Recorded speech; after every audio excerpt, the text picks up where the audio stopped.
Every morning I wake up at 6. Old habits die hard, especially when you've lived 77 years. I hear the refrigerator door slam in the kitchen. Gina is packing breakfast for her husband, Noah. 40 minutes later, she knocks on my door, not out of politeness, but to make sure I didn't die in my sleep.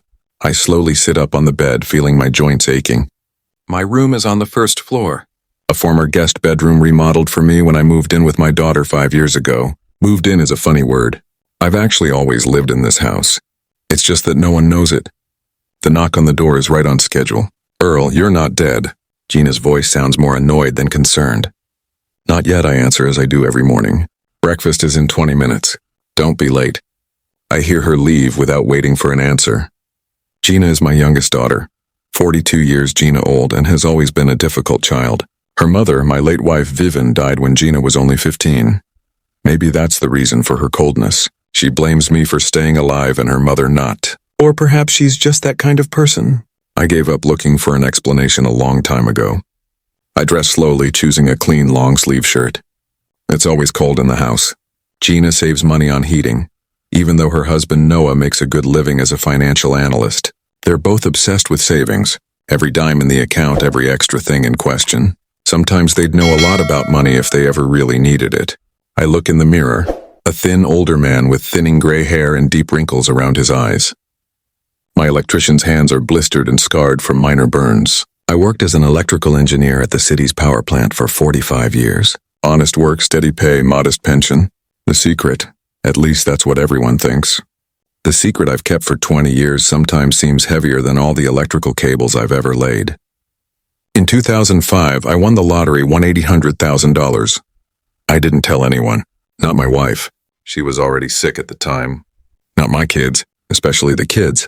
I have 2 of them, Gina and my oldest son, Weston. Both spoiled, both in constant need of money. Every time Vivian and I helped them financially, they would come back for more. I knew that if they found out about the winnings, they would squander it in a few years, and then blame me for not having enough money. So I did the only sensible thing. I kept quiet, put the money in an account at a reasonable interest rate, and a year later when Vivian was gone, I bought this house in Slidell for $600,000. 3 stories, spacious in a nice I bought this house neighborhood. But instead of listing it, I told the kids I found a good rental. "Earl, you're late," shouts Gina from downstairs. I leave the room and slowly make my way down to the kitchen. Noah is already sitting at the table staring at his clipboard. He barely nods at me. Our relationship is correct but cold. To him, I'm just his wife's father, an old man who has to be tolerated. "Good morning," I say, sitting down in my usual seat. Gina puts a bowl of oatmeal in front of me. It's the same everyday oatmeal on water. No butter with half a banana. "For your health," she says, even though we both know it's about saving money. "You haven't forgotten that Weston and the kids are coming over today?" Gina asks, pouring herself a cup of coffee. "I hope you don't stay in your room all day like you did last time." "I'm not hiding from my own son," I reply, stirring the gray mass in my plate. "Then why did you barely speak to him at Christmas, barely speak to him at Christmas?" Gina crosses her arms over her chest. "He thinks you don't love him." I look up from my plate. "When was the last time he called me just to talk, not to ask for money?" Noah snorts, not looking away from the screen. Gina throws him a warning glance. He's a busy man. He's got his own logistics company. 2 kids, and yet he always has time to call when he needs money for a new truck or a warehouse expansion. I shrug. It's a fantastic coincidence. Gina's face stiffens. "You're being unfair. We all care about you. Who took you in when you couldn't live alone anymore? Who cooks your meals, does your laundry, takes you to the doctor? I live in my own house, not yours, I want to say. But I just notice I've done hundreds of times before. I'm grateful for the roof over my head." "Exactly." Gina nods contentedly, considering the discussion over. At that, my granddaughter enters the kitchen moment. Avery, my granddaughter, enters the kitchen. 19 years old, a freshman at the local college. She's the only one in this house who sometimes talks to me out of obligation. "Good morning, everyone." She smiles and comes over to kiss my cheek. "How did you sleep, Grandpa?" "The usual, dear. Half the night counting sheep, the other half counting my sore feet." Avery laughs, and I notice Gina roll her eyes. She's never understood my sense of humor. "Are you going to class today?" I ask my granddaughter. "Yeah, until 3. Then I have to work at the coffee shop until 8. She pours herself a cup of coffee and takes an apple from the vase. "I can pick you up tomorrow if you want to take a walk in the park." Avery, Grandpa has more important things to do, Gina intervenes. The plumber's coming tomorrow to check out his bathroom. It's constantly leaking. I can do the plumber is coming both. I say plumbers usually come in the morning. We don't know the exact time. Gina says, you'd better be home all day. I don't argue. It's no use. Gina always has a reason why I should stay home. I think she's afraid I'll die on the street somewhere and she'll have to deal with the consequences. Avery throws her mother a disgruntled look, but she too remains silent. She's learned to pick her battles. Okay, I gotta go.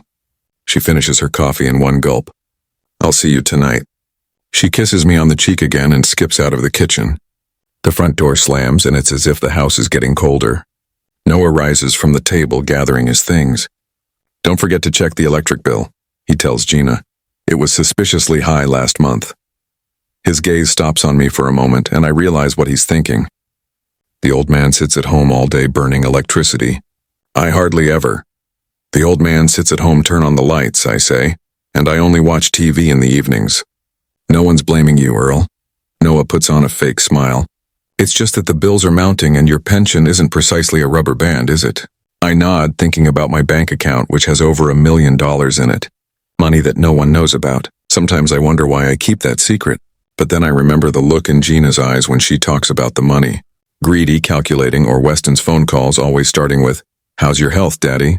and ending with a request to borrow a few thousand. When Noah leaves, Gina starts clearing the table. Do you remember to pay the rent on Monday? She asks without looking at me. I remember, I answer. Every month I pay rent. I transfer $2,000 into Gina's account. Money she thinks of as rent to the landlord. In reality, I'm just moving funds between my accounts. I'm the landlord. And don't forget the utilities, she adds. This month your share is $350. I nod silently. My share keeps going up even though I use minimal electricity and water. Gina thinks it's fair. After all, I live in their house. Use their benefits. After breakfast, I go back to my room. It's small but cozy. A bed, a desk, a chair by the window. A bookshelf with detectives which I reread in a circle. On the table, an old radio receiver which I restored with my own hands. One of the few pleasures I have left is fixing old electronics. I sit in the chair and look out the window at the backyard. Spring in Slidell was always beautiful. Magnolias blooming, fresh greenery. Birds returning from the south. Vivian loved this time of year. I look out the window would often sit on the back porch of our old house, drinking tea and just watching nature. Sometimes I think she wouldn't have approved of my lies. Vivian was always straightforward, honest to the point of ruthlessness. Earl Cunningham, she would say, you've turned into a secretive old fox.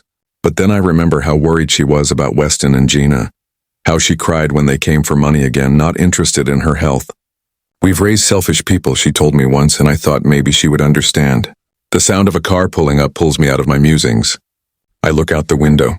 Weston's black SUV, my son gets out of the car, followed by his wife, Lauren, and two teenage children, Ethan and Cora. They rarely visit, even though they live only 20 minutes away. Weston is 50, but he looks older, full. They rarely visit, balding, perpetually tense. His logistics company has been teetering on the brink of bankruptcy for years, but he still buys expensive cars and sends his kids to private schools. I leave the room and go to meet them. Gina is already opening the door, hugging her brother. Weston, I'm so glad you're here. Her voice goes up an octave as she speaks to her brother. Kids, how you've grown. The teens mumble greetings without taking their eyes off their phones. Lauren hugs Gina and they exchange compliments. Then Weston spots me. Hi, Dad. He walks over and awkwardly hugs me. How's your health? Still alive? I answer with a smile. It's good to see you, son. We walk into the living room. The kids immediately plop down on the couch, staring at their phones. Lauren and Gina retire to the kitchen, discussing some new diet plan. Weston and I are alone. How's business?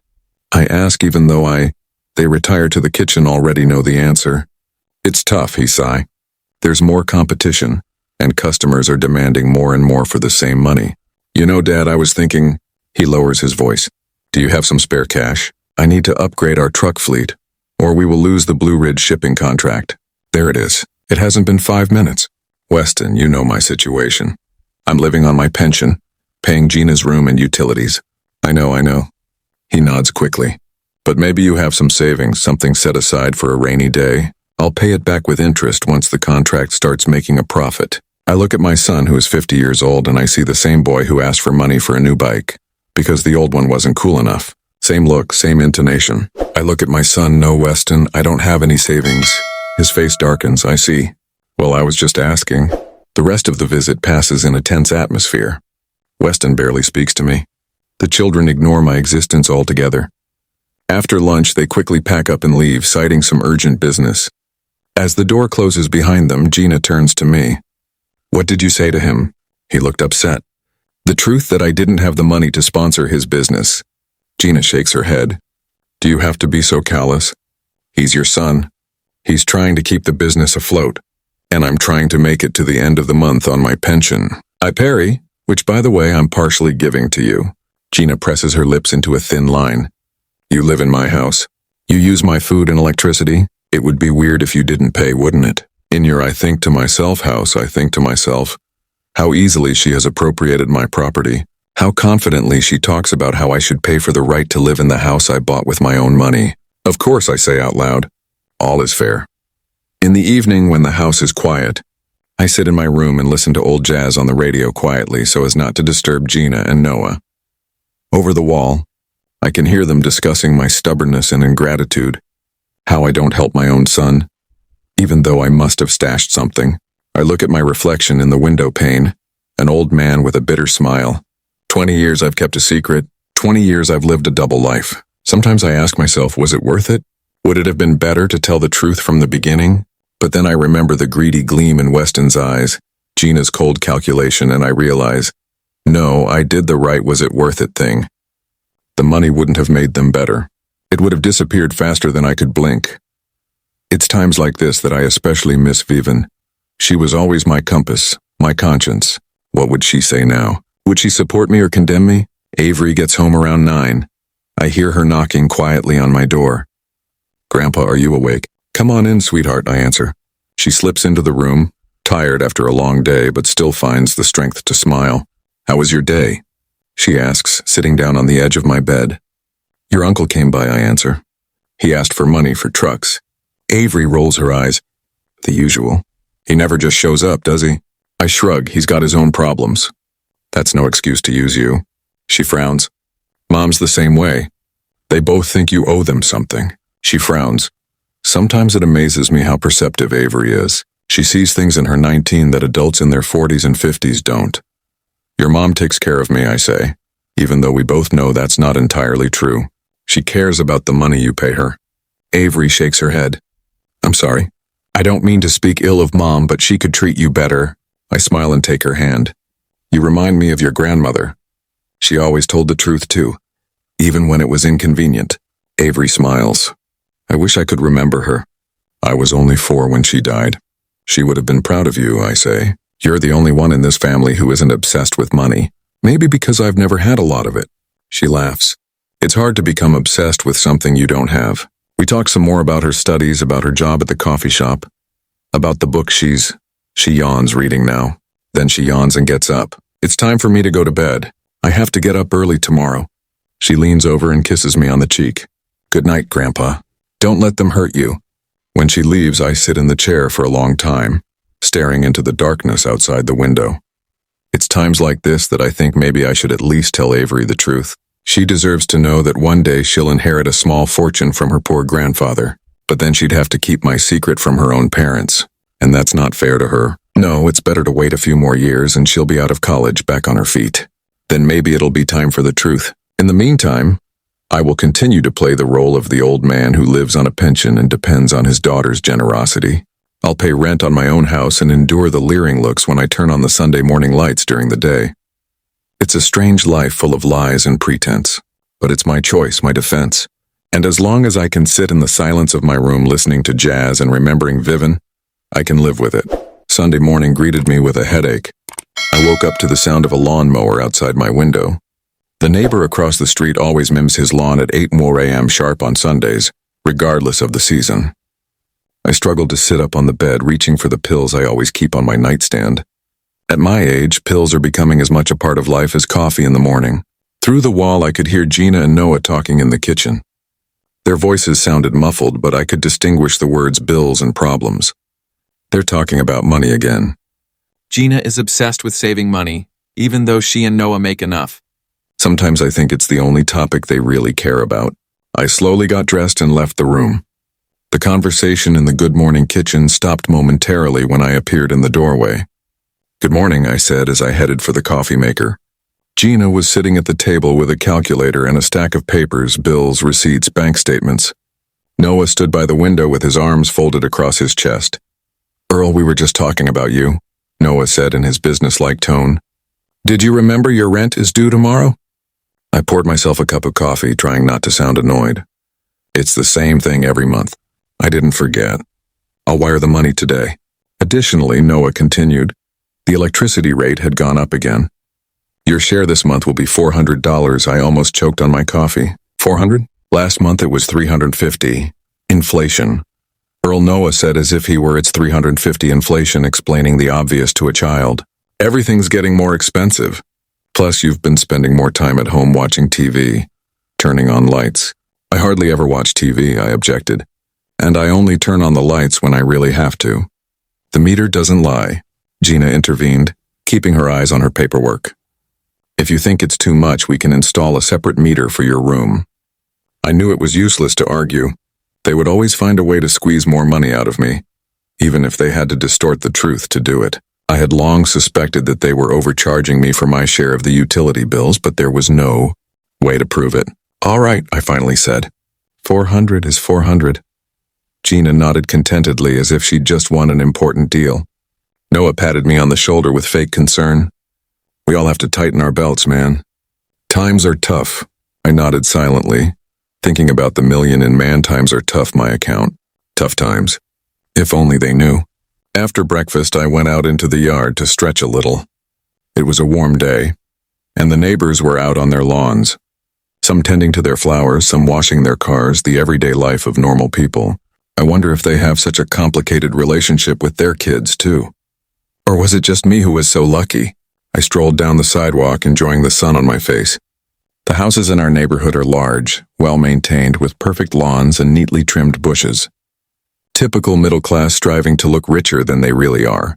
My house is one of the largest on the street, 3 stories high with a spacious front porch and a backyard overlooking a small pond. It's a lovely house. It's just too bad it doesn't have happiness in it. "Mr. Cunningham, good morning." I turned Mr. Cunningham around and saw Harper Dwight, our neighbor on the right. He's a friendly man in his 50s, works for an insurance company.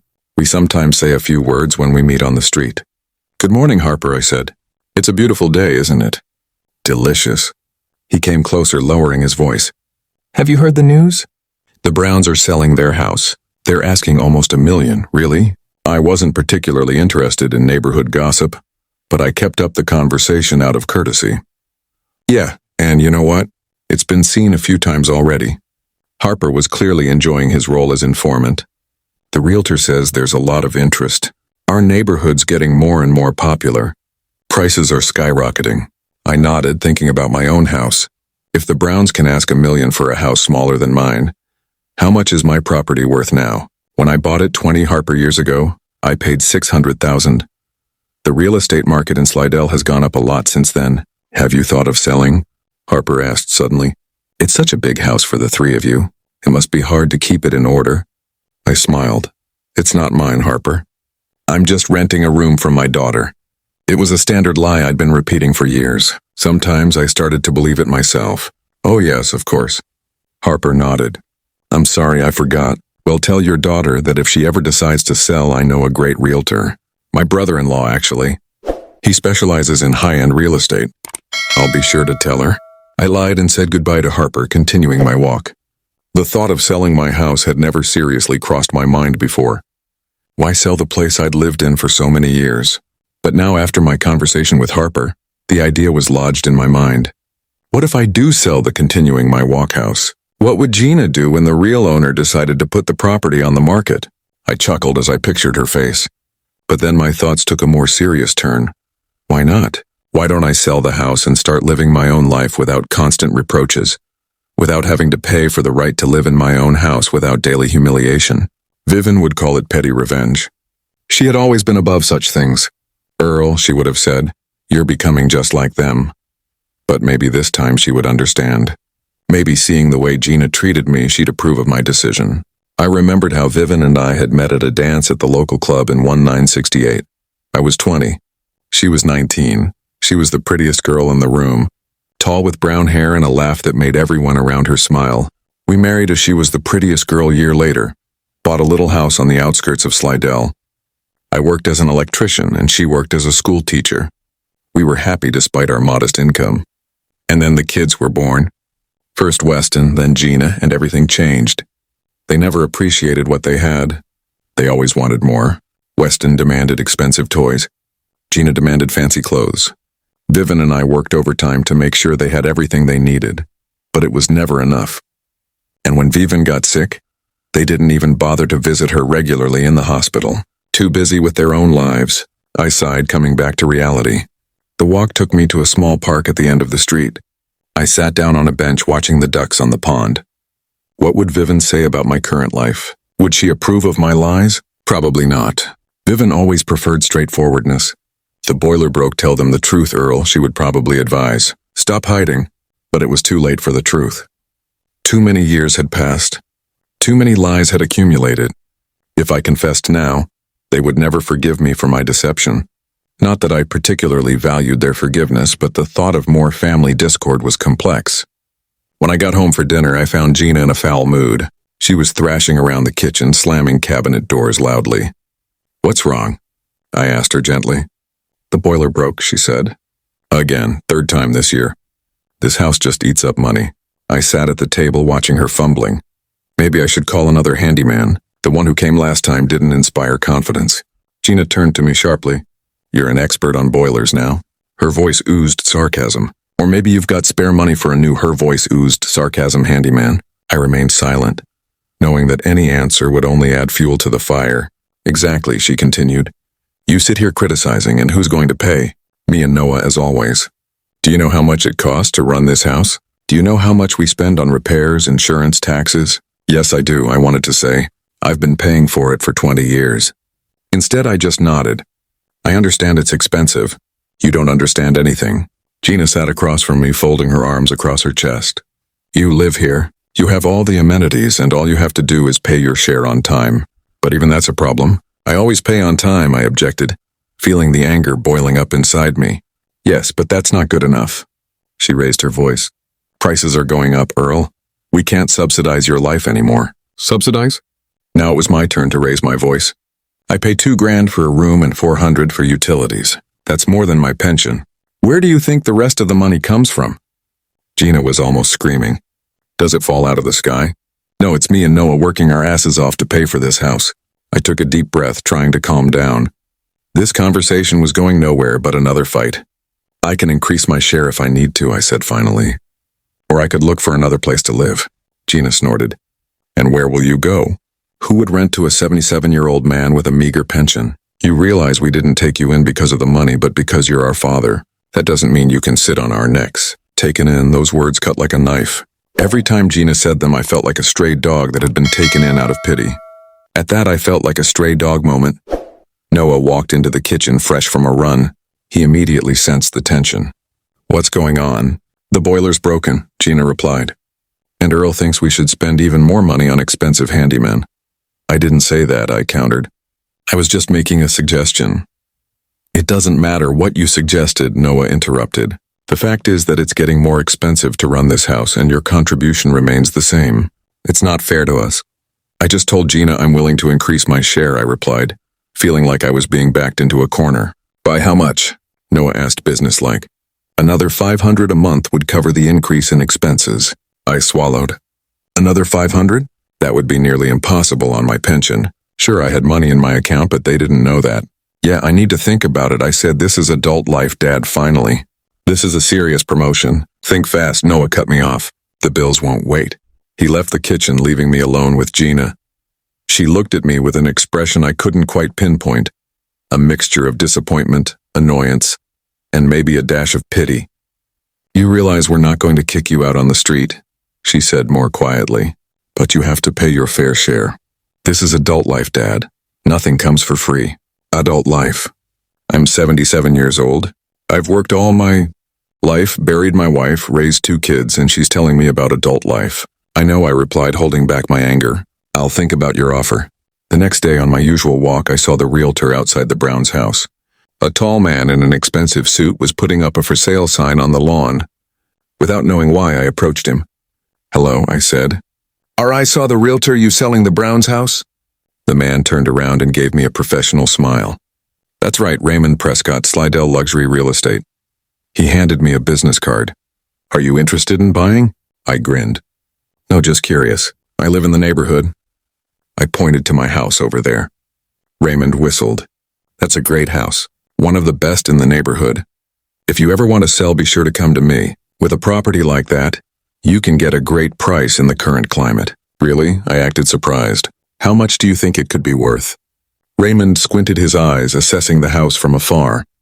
It's hard to say for sure without an inspection, but given the location, the size, and the current market, I'd say at least $850,000, maybe even $900 if everything inside is in good condition.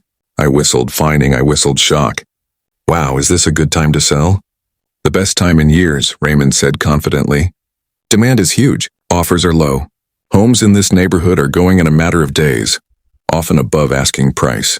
If you have any interest, no, I replied hastily. The house isn't mine.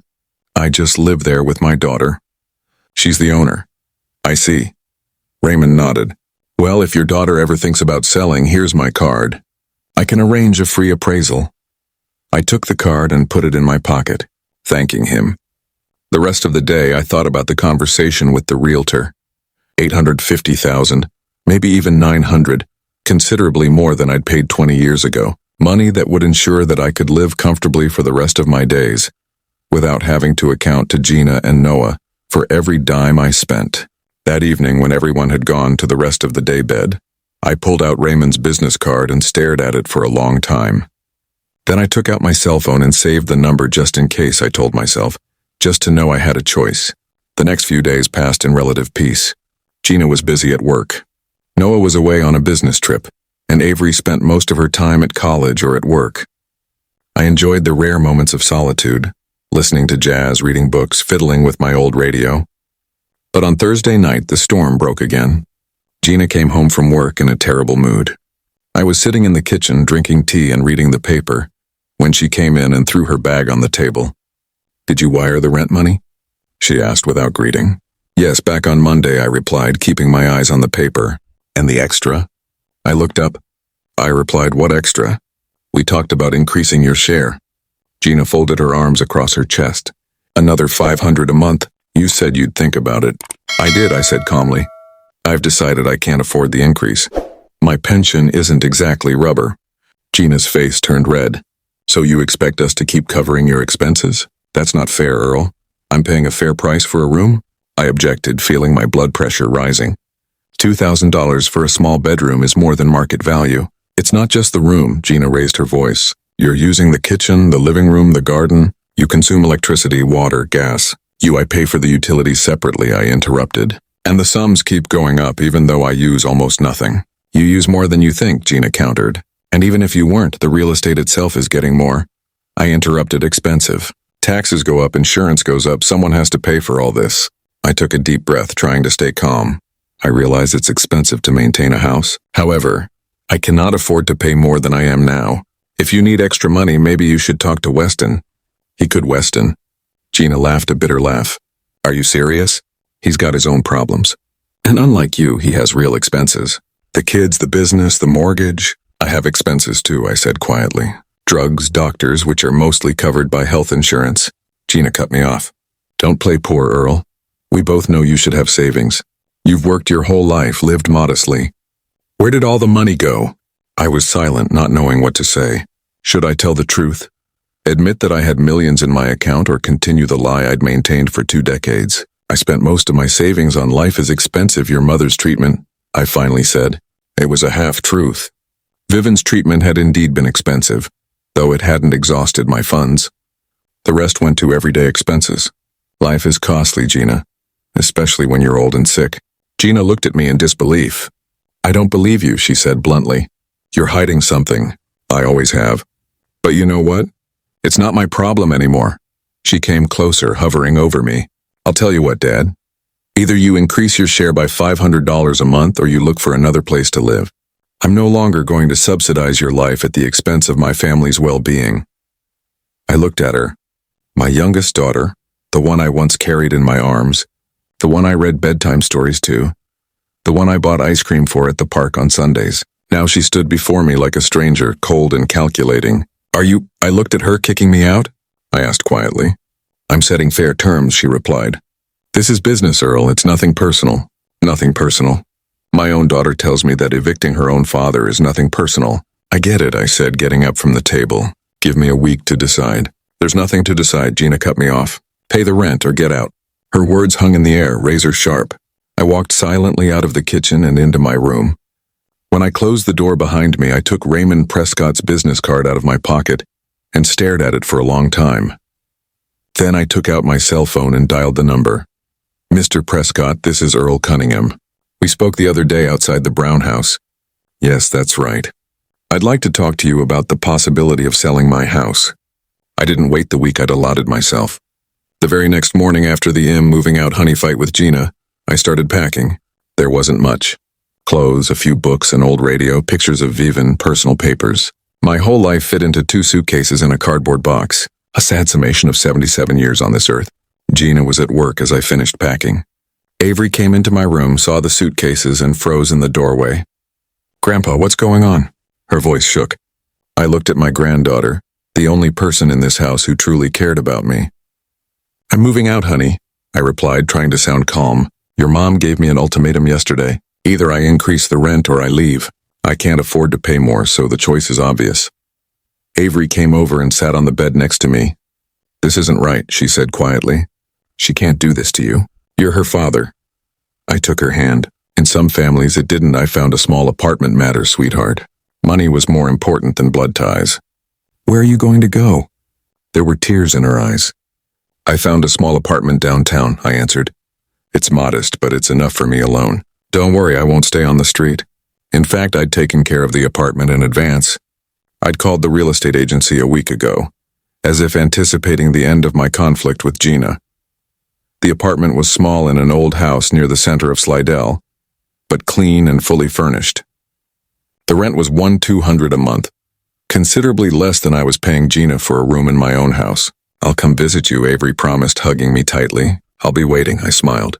Don't tell your mother I gave you the address. Let her think I disappeared from her life like she wanted me to. Avery nodded, though I like she wanted me to could see she was having a hard time being between us. 19 was too young an age to be torn between love for her grandfather and loyalty to her mother. The cab arrived at noon. I took one last look around the room I'd lived in for the past 5 years, pretending to be a poor old man dependent on my daughter's favor. The irony of the situation didn't escape me. I was leaving my own home, kicked out by a woman who didn't even realize she was living under my roof. Avery helped me carry my things to my car and gave me a big hug. Goodbye, I'll call. You tomorrow, she said. I'll be waiting, I replied and got into the cab. As we drove away, I looked back at the house. A big, beautiful house bought with money that had fallen on me like manna from heaven 20 years ago. A house that would soon no longer be mine. The apartment was exactly what I expected. Typical housing for a single retiree on a tight budget. A small bedroom, a tiny mixture of sadness living room combined with the kitchen, a bathroom where you can barely turn around. Everything is old but clean and functional. I laid out my things, put Vivian's picture on the bedside table, and sat down in the worn armchair by the window. A strange feeling swept over me, a mixture of sadness, relief, and determination. I was saddened by the way things had turned out with my daughter, but at the same time glad that I no longer had to pretend and endure daily humiliation. Also, I was determined to follow through with the plan that had matured in my head. The next day I met Raymond Prescott at a cafe near my new apartment. He was surprised when I called him, even more surprised when I told him the house belonged to me, not my daughter, but his professional composure quickly returned to him. Mr. Cunningham. He extended his hand to me. A delicate detail, I'm glad you decided to use my services. I must say, your house is a real gem in the Slidell real estate market. I nodded, sipping my coffee. I want to sell it quickly and quietly, I said. There's one delicate detail. My daughter and her family who live in the house don't know I own it. Raymond raised his eyebrows but didn't ask any questions. I understand family circumstances can be challenging, but that's not a problem. We can handle all transactions confidentially. However, the buyers will need to see the house. I know I interrupted. You can tell your daughter that the current owner has decided to sell the house and that she will have a standard eviction period after the deal is finalized. She doesn't need to know that the owner is me. Raymond tapped his fingers on the table thoughtfully. It's possible. We could do the sale through a trust or a limited liability company to hide your name. But let me. The price ask you, are you sure you want to go that route? Family secrets tend to come out at the worst possible time. I chuckled. This particular secret had been kept for 20 years. A couple more months won't make a difference. Whatever you say. Raymond nodded. Now about the price. After a preliminary appraisal and market analysis, I believe we can list your house for $890,000. That's an aggressive but realistic price given the current demand. I nodded. That sounds reasonable, but I'd like to set a minimum acceptable price of $840,000. If an offer of that amount or higher comes in, I'll agree to sell immediately. Raymond smiled. You know a lot about real estate, Mr. Cunningham. $840 is a reasonable threshold. I'm pretty sure we'll receive offers higher, but this gives us a clear target. We discussed the details. Agency commission, showing schedule, marketing strategy. Raymond was professional in his work. Explained everything clearly and without too much water. By the end of the meeting, I had the impression that I was in good hands. I'll have the documents ready by the end of the week, Raymond said, saying goodbye. In the meantime, I'll take pictures and a virtual tour. When would it be convenient to show me the inside of the house? My daughter works weekdays from 9 to 5, and I said, that would be the best time. I'll give you the key. Raymond nodded and we parted. I went back to my small apartment feeling strangely relieved. The wheel had turned. Soon my plan of revenge would become a reality. In the evening, Gina called. I didn't answer right away, staring at the blinking phone screen. Part of me wanted to ignore her calls for the rest of my life, but I knew that would only delay the inevitable. Besides, I was curious what she would say. Hello, I finally answered. Earl, I was curious, where are you? Her voice sounded annoyed, but I could detect a note of concern. Someplace safe, I answered evasively. You moved out without even saying goodbye. Did you? I come home and you're gone. Your stuff's gone. Avery said you took a cab and left. What did you expect, Gina? You literally kicked me out of the house. I did not kick you out. I didn't kick you out. I just said you should pay your fair share, which I couldn't afford, I reminded her, which is tantamount to eviction. Here was silence on the line. Then Gina sighed. Look, maybe I was too harsh. We can talk about this. You shouldn't be living alone at your age. It's dangerous. Ah, I thought that's where the dog is. Gina wasn't worried about me. She was concerned about money. Without my rent, the family budget would be drastically reduced. I'm doing just fine on my own. She was concerned about money, I replied. I found a small apartment that I can afford. Nothing to worry about. But your stuff, she began. I took everything I need. I interrupted. The rest you can throw away or keep whatever you want. Earl, you're being unreasonable, she said. A familiar note of superiority in her voice. You're 77 years old. You can't just go off and live alone. Obviously I can, I replied. And I'm doing it. Don't worry, Gina. I won't be a burden to you and Noah. That's not the point, she exclaimed. We're a family. We have to stick together, family. How conveniently she remembered that when she realized she was losing her source of income. I'm sorry, Gina, but you shattered that illusion yourself when you gave me the ultimatum, I said calmly. I respect your decision and I've made mine. She gave up, think it's best for all of us. She tried to convince me to come back for a while longer, but I remained adamant. Finally, she gave up. All right, do whatever you want, but when you find it hard to live alone, don't come crying to me. Don't worry, I won't, I replied and hung up. I spent the next few days settling into my new apartment. I bought groceries, found the nearest pharmacy, studied the bus schedule. Life began to take a new direction. Without the daily fights with Gina, without having to account for every dollar spent, without the constant feeling that you are a burden to your own children, I breathed easier. Despite the modest conditions, I felt more free than I had in years. Avery called the second day as promised. I gave her the address and she arrived that evening, bringing homemade cookies and a new book. How are you settling in? She Mom's furious asked, looking around the apartment. Exceptionally comfortable, I replied, pouring tea. It's quiet. The neighbors are mostly old people like me. There's even a small park nearby where I walk in the mornings. Avery sat down at the small kitchen table, resting her chin on her palms. Mom's furious, she said. At first she thought you were bluffing and would be back soon. Now she realized you're serious and it's pissing her off. I grinned. I can imagine. How did Noah react? He's worried about money. Avery rolled her eyes. He's still calculating how much he'll have to pay for the house without your share. They're both acting like you betrayed them, not the other way around. I shook my head but didn't comment. I didn't want to put my granddaughter in an even more difficult position by making her choose sides in the conflict. What about Weston? Does he know I moved out? Yeah, my mom called him. Avery's tea sipped her tea. He said something like, typical Earl, always thinking of himself. Sorry, Grandpa, but my uncle's a jerk. I laughed openly and sincerely for the first time in a long time. Don't apologize, honey. It's a brutal family, as they say. We talked for almost 2 hours. Avery told me about college, about her part-time job at the coffee shop, about her plans for the future. She dreamed of becoming a journalist, writing about social issues. She had big plans and a bright head. I hoped that the money she would one day get from me would help her realize those dreams.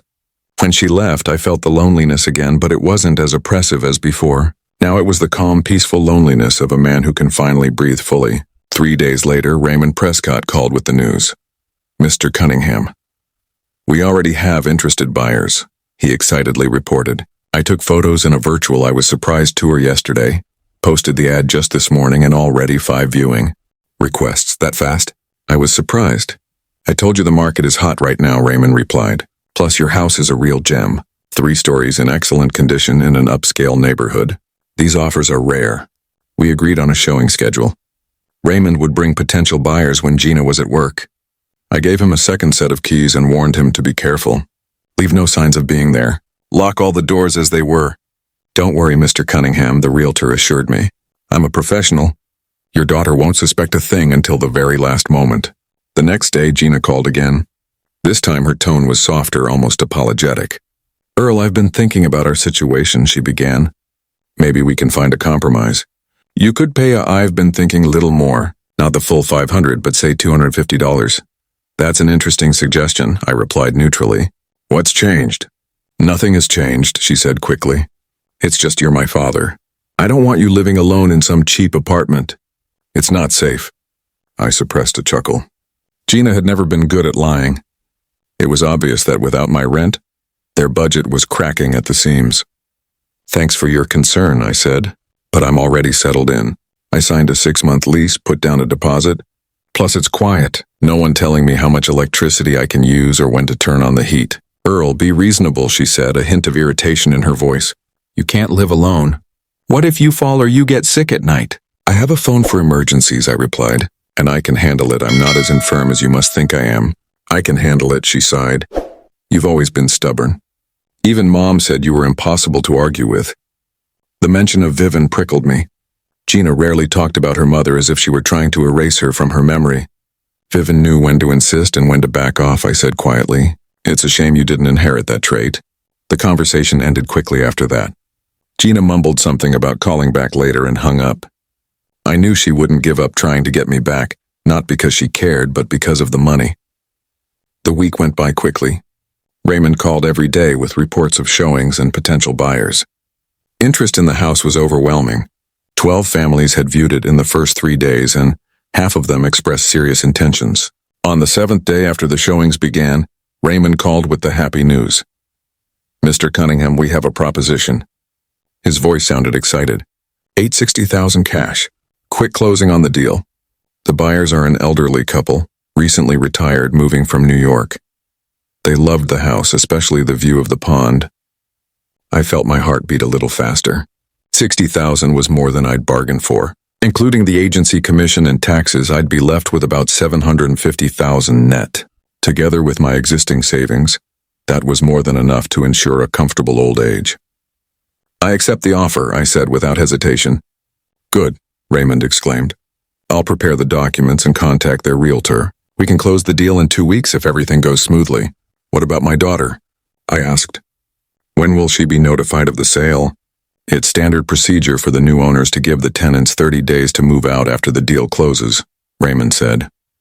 But in this case, since the buyers want to move quickly, we can notify your daughter as soon as the preliminary contract is signed. That will give her more time to find a new place to live. Do that, I agreed. The sooner she knows, the better.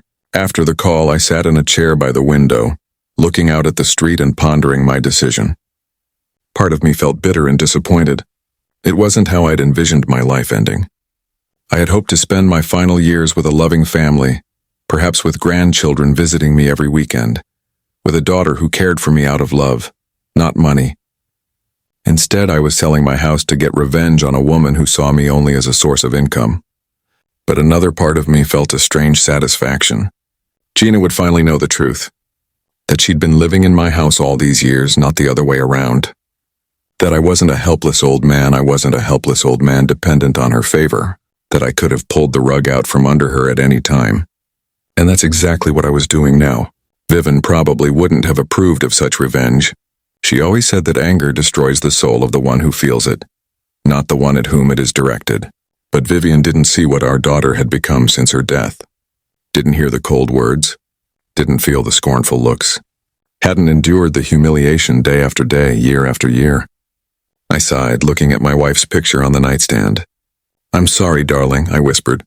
However, even the most patient people can sometimes break down.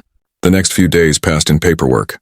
I signed documents, answered lawyers' questions, submitted bank statements. Raymond handled the process skillfully, explaining each step, and the next few days passed, warning of potential pitfalls.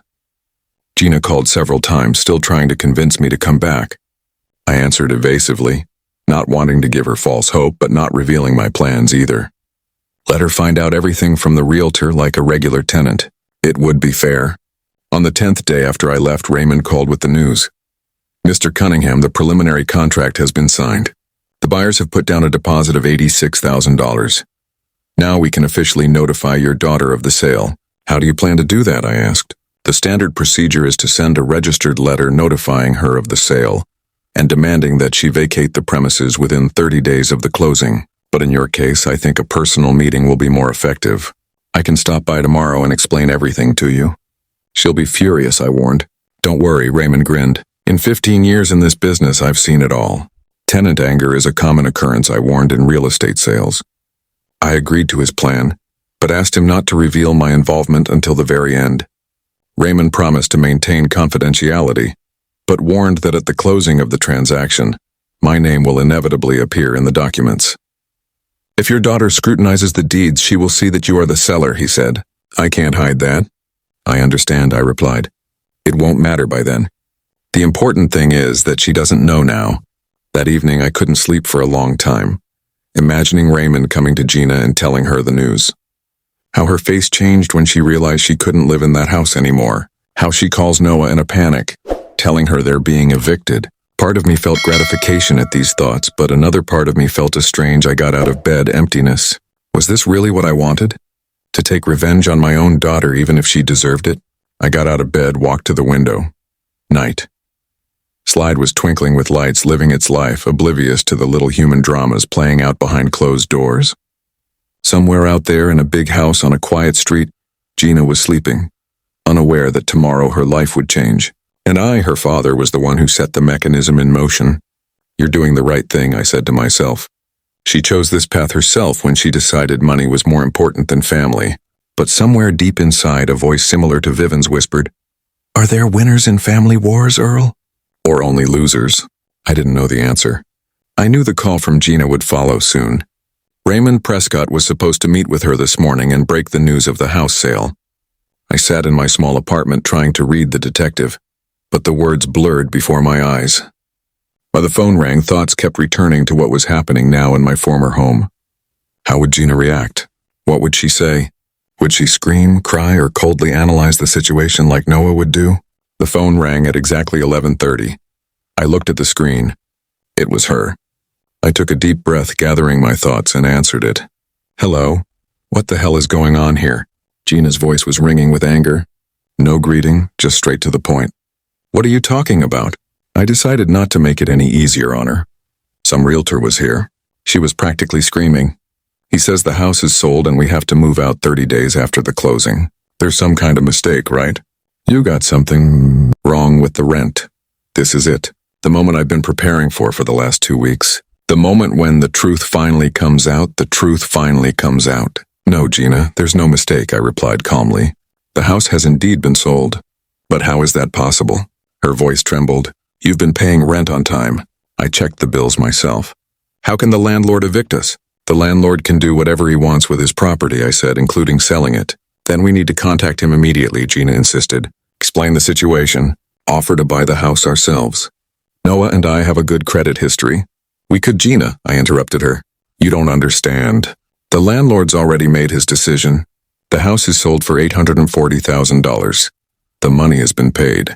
The documents have been signed. But this is crazy. We've lived here for over 5 years. We should have some rights. I could hear the desperation in her voice. Earl, you got to help us figure this out. You had the landlord's contact, right? You paid him directly. I closed my eyes. This is it. The moment of truth. No, Gina, I didn't pay any master. Paid you. What are you talking about? She obviously didn't understand. Of course you paid me and I paid the landlord. It was more convenient. No, I said slowly, enunciating each word clearly. You didn't pay any landlord because there was no landlord. The house had always belonged to me. Silence hung on the line. I could almost see Gina trying to make sense of my words, her face changing from comprehension to shock. What did you say? She finally squeezed out. I said I owned the house. I repeated. I bought it 20 years ago after your mother died with lottery money. I was never a tenant. That was a lie. No. Her voice became quiet, almost a whisper. It's impossible. You couldn't. You always said you were renting this house, that you were barely making ends meet. I lied, I confirmed. Because I knew if I told the truth about the winnings in the house, you and Weston wouldn't leave me a dime. You were always like that, begging and begging and begging. College money. Money for your first car, cash for your wedding. You were never grateful, always wanting more. This is crazy. Gina couldn't seem to believe what was happening. You're saying that you lied to us for 20 years? That you let us think we were helping you when in fact you were living in my house and charging me money for the privilege. I finished for her. Yeah, that's right. And now you've sold the house. Her voice suddenly became harsh. You're throwing your own daughter out on the street. I sold my property. I corrected. The very property you were demanding money for. The very property you threatened to kick me out of if I didn't increase the rent. Remember what you said? Pay the rent or get out. Well, I did. Now you have to clean up. You're a monster. Gina exhaled. How could you do this to your own family, to your own daughter? What will Avery say when she finds out her grandfather threw us out on the street? I don't throw anyone out on the street, I countered. You have 30 days to find a new place to live with your income. That shouldn't be a problem. And leave Avery out of this. She's the only one in your family who's ever treated me with respect. She'll despise you when she finds out the truth, Gina hissed. We all will. Weston, Noah, the whole family. You'll be alone, Earl, all alone. Her words should have hurt me, but strangely I felt only tired. Tired of the lies, the pretense, the toxic relationship that had lasted for years. I'm already alone, Gina, I said quietly. I've been alone since your mother died. You and Weston have never been around except when you needed money, so your threats are about 20 years too late. On the other end of the line, I heard Gina sob. For the first time in the entire conversation, there was real emotion in her voice, not feigned outrage. It's not fair, she said in a shaky voice. You have no right to say that. We took care of you. You took care of my money, I interrupted. You don't even know what medications I'm on, Gina. You don't know what books I read, what music I listened to. You weren't interested in my life, only my wallet. That's not true, she was outraged. I cooked your meals, washed your clothes, took you to the doctor, and made me feel like a burden for every favor I did, I added. Reminded me every chance she got of how hard it was for you to be with me, counting how much electricity I use and how much water I waste. That's not caring, Gina, it's business. I can't believe you feel that way about us. Her voice got quieter. After all we've done for you. And I can't think you can't see the truth, I replied. But it doesn't matter anymore. The house is sold. You have 30 days to find a new place to live. I suggest you start looking immediately. You're going to regret this, Gina said, her voice threatening. I'll tell everyone what you've done. All your family, all your neighbors, everyone will know what you're really like. Tell them. I shrugged, though she couldn't see it. I have nothing to hide, nothing more. I pressed the end button and put the phone down on the table. My hands were trembling slightly.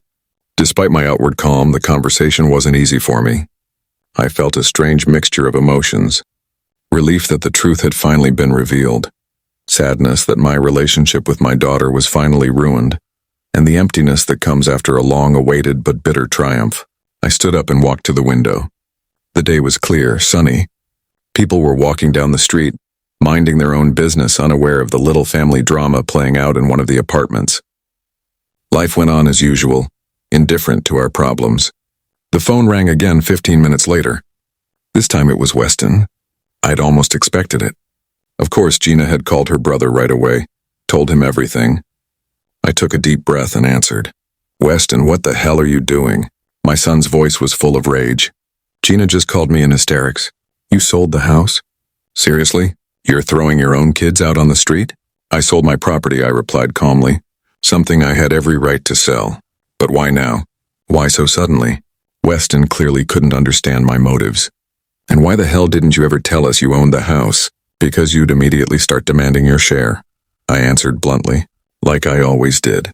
"Every time I had money, you and Gina would immediately put your hand out. Remember when you asked me for a loan for your business? Every time we saw each other, every call ended with you asking for money. That's not fair." Weston was indignant. "I asked for help because I believed you wanted me to succeed. Because you're my father, damn it. And I have helped." I reminded him many times, but it was never enough, was it? It always needed more. And where's the gratitude? Where's the respect? You only called me when you needed money. You didn't even visit me on my birthday last year. I had an important meeting. Weston defended himself. "I couldn't cancel it." "Of course you couldn't," I sighed tiredly. "There's always something more important than an old father. But when you need money, suddenly there's time to make a call. I can't believe you feel that way about us." I could hear the resentment in Weston's voice. "We're your family, Dad. We took care of you." "No, Weston." I shook my head. "You took care of my money and what I could do for you, not me. And that's why you decided to get revenge. Throw Gina and her family out on the street. That's your way of teaching us a lesson." "I'm not throwing anyone out on the street," I repeated patiently. "They have 30 days to find a new place to live. With their income, that shouldn't be a problem." "30 days is nothing," Weston exclaimed. "Do you know how hard it is to find a good house in Slidell now? Prices have skyrocketed." "I know," I said. "That's why I sold mine. $840,000 was a reasonable price." Weston was silent for a moment, digesting the information. $840,000? His voice changed. "What are you going to do with that money?" "That's it." As soon as the large sum was mentioned, Weston's tone immediately changed from angry to interested. Typical. "It's none of your business," I replied. "My money is my business, but it's the family home," he objected. "Mom would never approve of what you're doing." The mention of Vivian prickled me, but I didn't fall for the manipulation. "Don't drag your mother into this," I said sternly. "She would never approve of the way you two have treated me all these years either. She'd be disappointed to see how greedy her children have grown up to be." "That's low, Dad." Weston's voice turned cold. "Using Mom against us no lower than using her memory to manipulate me," I parried. The conversation was clearly going nowhere. Weston continued to accuse me of betrayal, and I remained adamant. Eventually he gave up. "You know what? Do whatever you want. But don't come back to us when you're alone and sick." Gina and I washed our hands of it. "You did this a long time ago," I said quietly. "Long before today." I ended the call and sank heavily into my chair. These conversations had exhausted me more than I'd expected. Not physically, emotionally.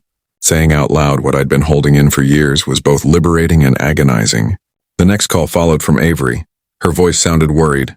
"Grandpa, what's going on?" "Mom just called me hysterical, saying you've sold the house and are kicking them out on the street." "Is that true?" I sighed. Poor Avery having to be in the middle of a family conflict. "Partially," I answered honestly. "I did sell the house, but I'm not kicking anyone out on the street. They have 30 days to find a new place to live." "But Grandpa, I don't understand." Her voice sounded confused.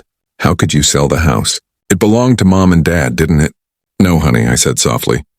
"The house has always belonged to me. I bought it 20 years ago, but I never told anyone about it." There was a pause during which Avery was probably trying to process this information. "You're telling me that all this time?" she began. "All this time your parents have been living in my house, not the other way around," I confirmed, "and were charging me money for rent." Ironic, isn't it? But why didn't you ever talk about it? I could hear the bewilderment in her voice. Why did I hide it? Because I knew that once the truth came out, your parents and Uncle Weston would want their share, I explained. I won the lottery, Avery, a big one. I bought a house with the money and put the balance in an account. If they found out, there wouldn't be a trace of the money a year later. You didn't trust them, she said. I knew them too well. I corrected and time proved me right. Look how they reacted when I refused to increase the rent. Your mother literally kicked me out of my own house. Avery was silent for a while, digesting the information. Mom says you did it out of revenge, she said finally, that you wanted to punish them. I wondered. Was it revenge? Yes, partly. I couldn't deny that I felt some satisfaction in imagining Gina's shock. But that wasn't all. I did it because I was tired, I said honestly. Tired of lying, of pretending, of having to justify every dollar I spent. I wanted freedom, Avery. To be able to do with my money as I saw fit without fear of someone reaching out and demanding their share. I understand, she said quietly. But it's still cruel, grandfather. They're without a home now. They have money to rent or buy a new house, I objected. They're not on the street and they have 30 days, more than enough time to find a place to live. You're probably right, Avery sighed. It's just that this is all so unexpected. I don't know what to think. You don't have to choose sides, sweetheart, I said softly. I'll still love you no matter what you decide. I know, Grandpa. Her voice trembled. I'm just afraid I won't be able to see you anymore. Mom is furious. She says she'll never forgive you. It's her choice, I said. However, you can always visit me whenever you'd like. My door is always open to you. After talking to Avery, I felt drained. It was as if all the emotions I'd been holding back for years had burst out in one day and left a scorched desert. There was no triumph, no satisfaction of revenge, just fatigue. In the strange relief of not having to pretend anymore, I turned my phone off, not wanting any more conversations. Enough for today. Tomorrow would be another day and maybe the passions would settle down a bit, though I doubted it. In the evening, I went out for a short walk. The weather was warm, and there was the smell of blossoming trees in the air. I strolled, thinking about the events of the day, about the shock in Gina's voice, about Weston's anger, about Avery's confusion, about how one decision made 20 years ago, hiding the winnings and buying the house had led to today. Was I right to do that? It's hard to say. Maybe if I had been honest with my kids from the beginning, things would have turned out differently. Maybe knowing about my money, they would have shown more respect, more care, or more likely, they would have just squandered my savings faster. I remembered Vivian, her wisdom, her ability to see through people. She'd always said that secrets destroy families from the inside out, slowly but surely, like termites destroy a tree. Was she right? Had I ruined my family with my lies, or had it already been destroyed by my children's greed and selfishness? I didn't know the answer. I doubted I would ever know it.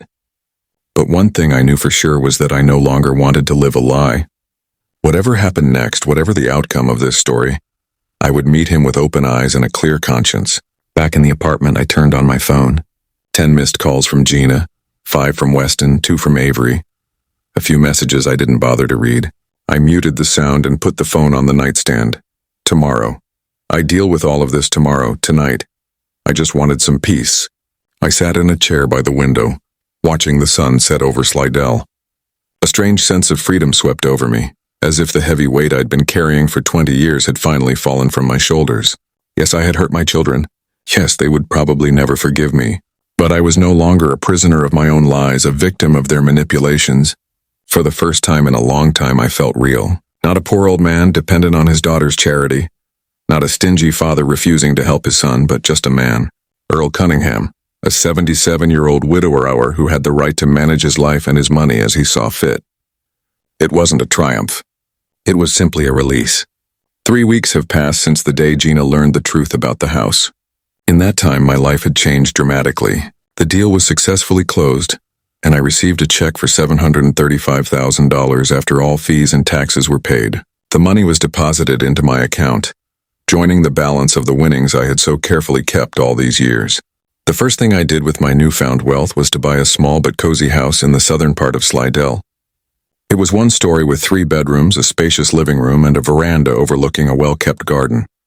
It had cost $520,000, considerably less than I'd gotten for selling the old house, but it was much more practical for a lonely old man. No stairs, wide doorways, a convenient layout, everything for comfortable living.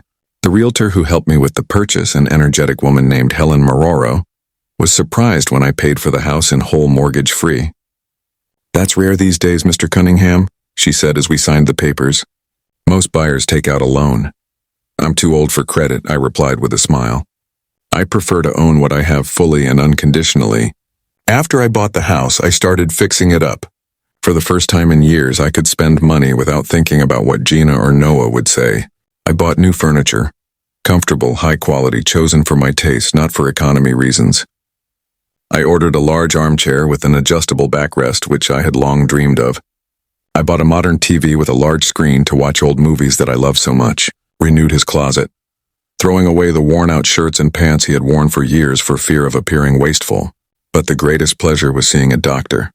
Not the one Gina drove me to, constantly reminding me of the cost of the visit, but a specialist recommended to me by a neighbor. Dr. Phelps, an experienced gerontologist, gave me a complete examination, prescribed more effective medications for my arthritis, and even recommended a physical therapist who helped me develop an exercise program to improve my mobility. "For someone your age, you're in great shape, Mr. Cunningham," Dr. Phelps said after the exam. "With proper care and treatment, you can live many more years of active life." Those words were a balm to my soul. For years I had listened to Gina tell me how I was fading and needing more and more care. It was good to know that my health wasn't as bad as she tried to convince me. While I was settling into my new place, Gina and Noah were feverishly looking for a place to live. Avery told me about it during our regular phone conversations. She was the only one of the family to keep in touch with me after the house scandal, as she called it. "They're looking at apartments, but everyone's not happy," she informed me one evening. "Mom says nothing compares to the old house, and Dad is angry about the cost of rent.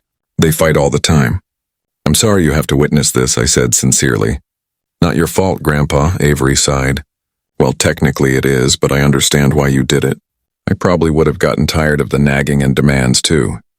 It was so like Avery to try to see a situation from different angles. In her 19, she had a wisdom that her parents lacked. "How did Uncle Weston react to all of this?" I asked, though I guessed the answer. "He's furious," Avery confirmed.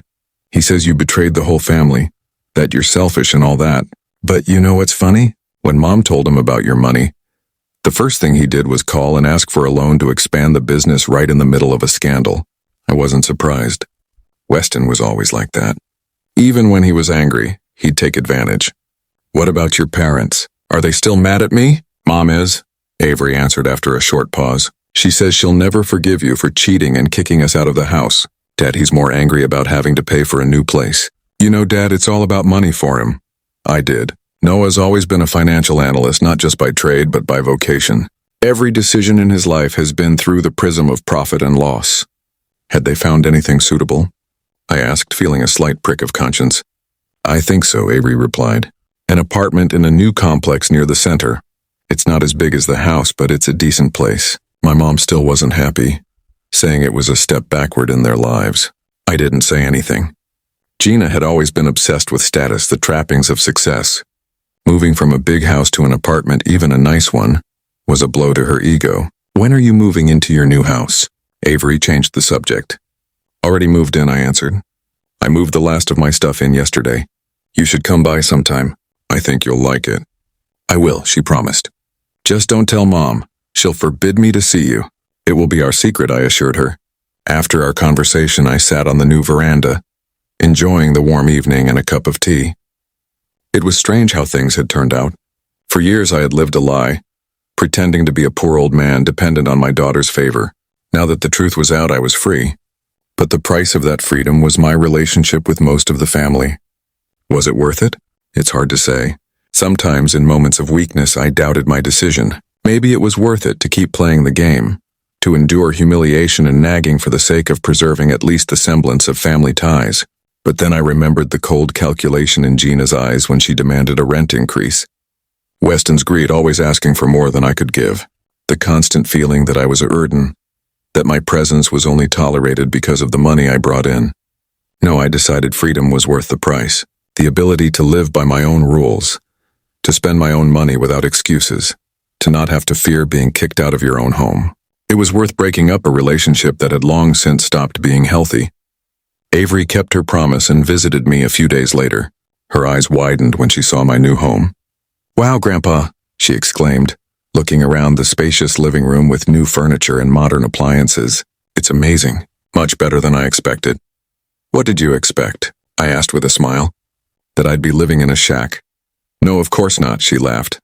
It's just that Mom said you probably moved out to some cheap apartment on the outskirts. She has no idea that you've got all this stuff. She circled the room, noticing the quality furniture, the new TV, the collection of books neatly arranged on the shelves. She doesn't need to know, said. Let her think what she wants. We spent the afternoon together. I showed Avery the house, the garden, the new computer I'd bought so I could learn how to use the internet. We cooked dinner together, a real dinner with quality food I could now afford, not the cheap pasta and watered-down sauce Gina fed me. You look happy, Grandpa, Avery remarked as we sat on the porch after dinner. More relaxed, I guess. I am, I admitted. For the first time in a long time, I feel free. No need to prove anything to anyone. No excuses for existing. I'm happy for you, she said sincerely. I really am. You deserve to be happy. So do you, sweetheart. I took her hand. By the way, there's something I wanted to talk to you about. I've set up a trust account in your name for your education and your future. What? She looked shocked. Grandpa, you don't have to. I want to, I interrupted her. You're the only one in this family who really cared about me. Not about my money, but about me. You deserve a chance at a good education, at a life of your own choosing without having to worry about money. Avery's eyes filled with tears. I don't know what to say, she whispered. Thank you. But what will Mom and Dad say? Why would they know? I winked at her. This is between you and me. You can manage the money when you graduate from college. Until then, it's just going to accumulate in an account. Avery hugged me tightly, just like when I was a kid. You're the best grandpa in the world, she said. Despite all your deceptions and secrets, I laughed, feeling a warming sensation in my heart. At least one relationship in my family remained unbroken. A month after Gina and Noah moved into their new apartment, the unexpected happened. Weston called me for the first time since our last heated conversation. Dad? His voice sounded unusually soft. How are you? I'm fine, I answered cautiously, suspecting a trick. How are you? Good, he coughed.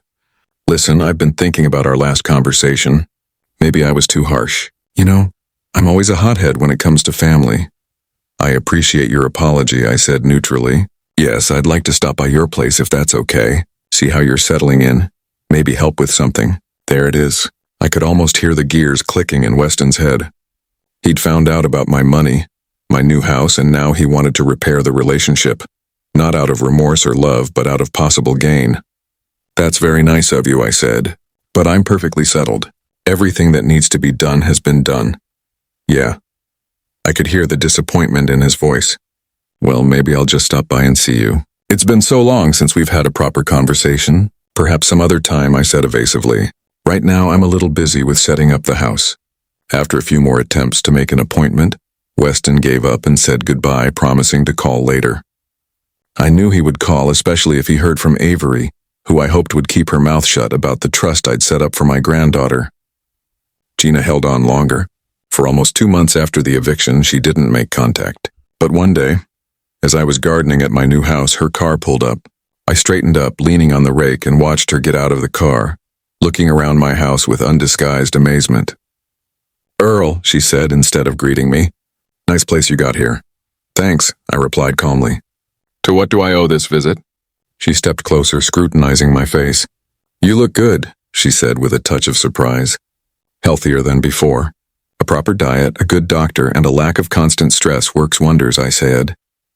Gina pressed her lips together, but she held back a sharp reply. Avery told me you bought this house with the money from the sale of your old house. Yes, I confirmed.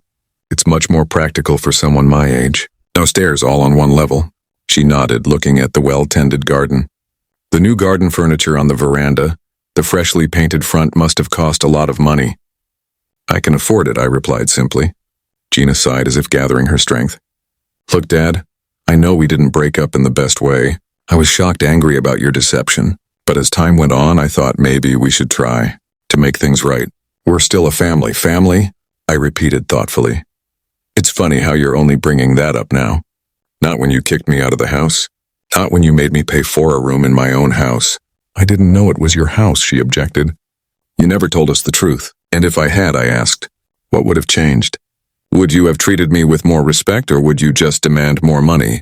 Gina didn't answer, but her silence was more eloquent than any words. You didn't come here for reconciliation, I said, realizing the truth.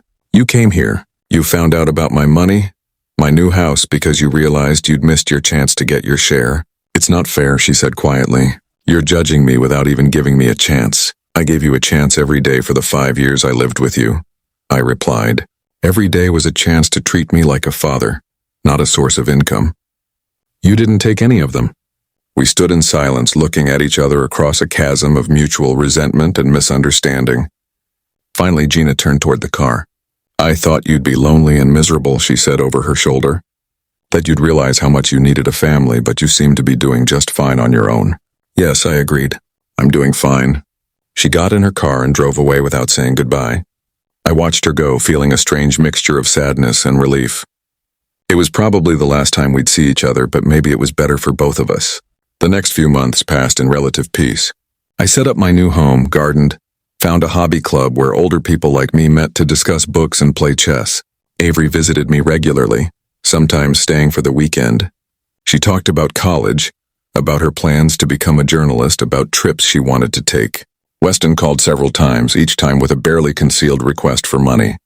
I politely declined, saying that all my funds had already been dispersed. He quickly lost interest in the conversation after that. Gina didn't call or come by again. I learned from Avery that he and Noah had bought a smaller house than before, but still spacious and in a good neighborhood. The relationship between them had become strained. Noah accused Gina of missing out on a gold mine by not having a better relationship with me. Sometimes I wondered if I had done the right thing by revealing my secret in this way. Maybe I should have gradually told the children the truth, given them time to get used to the idea that their father wasn't as poor as they thought. But then I remembered the cold calculation in Gina's eyes, Weston's greed, and I realized nothing would have changed. They'd just get to my money faster. On a bright spring morning, I was sitting on the veranda of my new house enjoying a cup of good coffee. Real freshly ground coffee, not the cheap instant stuff Gina was buying. The morning paper was in front of me. I still preferred paper to electronic, even though I'd mastered the internet and even started an email account to communicate with Avery. The garden I'd lovingly landscaped over the past few months was beginning to bloom. Tulips, daffodils, early roses, bright spots of color against the fresh greenery. I hired a gardener who came once a week to help with the hard work, but took care of most of the plant care. It was an enjoyable activity that gave me a sense of fulfillment and connection to nature. My phone rang, breaking the morning idle. I looked at the screen. Gina. Strange. She hadn't called in months. What could have caused her to break the silence? I stared at the blinking screen, wondering if I should answer. What would she say? Another accusation? A new attempt at manipulation, or maybe something had happened to Avery?